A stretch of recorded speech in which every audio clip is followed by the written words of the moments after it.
Hello, and welcome to another Healing Hearts program segment. My name is Leslie Holley, and today I have my son, Quentin Holley, with me. Hello. Hi, Quentin. I'm so glad that you could join us. Yeah, no problem. You know, we're all getting ready for back to school time, so I thought it would be nice to have my son today come and talk to us a little bit about what makes him feel anxious in going back to school this year. Well, a lot of it is what events did my friends go through during the summer? Like, sometimes it could have changed the person I knew at the beginning of last year, so I'm always like, do they remember me, or are they different from when I first met them?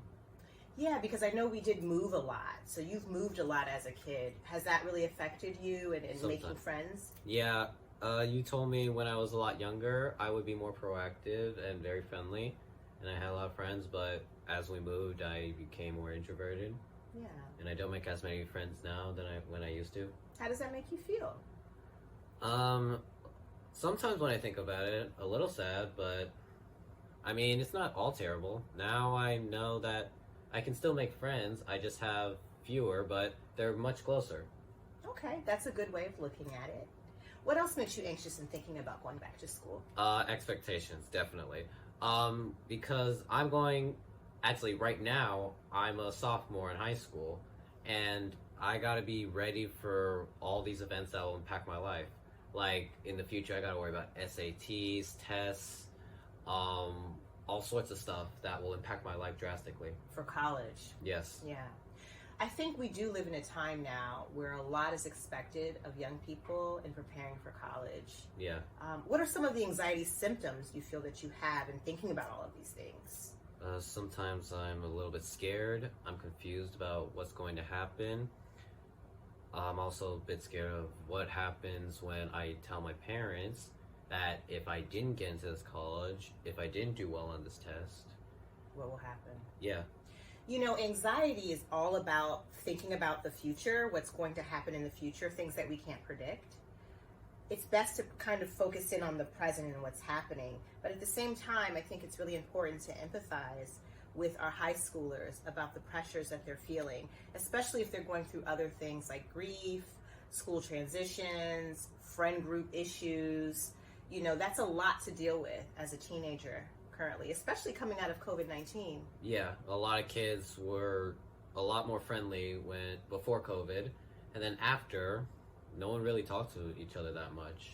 Like, I will walk down the hallway, I just see people minding their own business, not really engaging with other people. Kind of withdrawn. Yeah. Yeah. Is it a little bit better this year, or? Yeah, it's definitely much better than last year. Okay. Because a lot of kids were struggling after online school. Yeah. That makes a lot of sense. I appreciate you sharing that with us.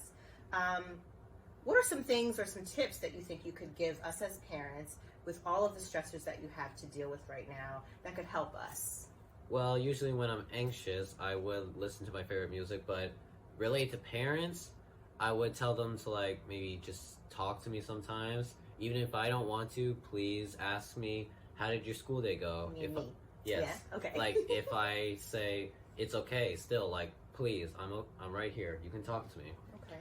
And hopefully I tell you what's wrong, and then you could adjust that to my teachers. Tell them that I maybe need a little bit of time. Advocate for you. Yeah. Yeah. I think one of the things that's really helpful in our family, because you did say, you know, sometimes you can be very introverted, is doing things together. When I open that space up with you and we're watching movies or eating dinner, I notice those are times where you kind of open up to me a little bit more because it feels a little bit more organic or natural to do that. Yeah. Because you have been very busy with your working lately, so I guess spending time together, that is quite nice. Well, thank you. Maybe I should do a better job lately in doing that. So I appreciate you bringing that up. No problem. Are there any other things that help with the anxiety? Not really, just mainly talking to parents, spending time with parents, letting people know that you are anxious, because it's not great to keep it bottled up. Yeah. Well, you know, Quentin, I think today you sharing, you know, that I've been busy lately, that's really helpful to hear you say that, and that's something I need to take heed to tap into what's happening more, especially now that we're preparing for back to school time. I think another thing that I want to note is utilizing the resources at your child's school. There may be school counselors or support groups at school, helping children deal with the transition between COVID-19 and virtual learning and now being back into school. Also college preparatory stuff. So helping kids deal with stress and anxiety around applying to colleges. So making sure that you're utilizing those resources in the school environment and advocating for your kids. Yeah? Yeah. Yeah. Well, thank you, Quentin, for joining us. No problem. Yes. I really enjoyed it. And thank you for joining us for another Healing Hearts program segment. And I'll see you next month. Goodbye. Bye.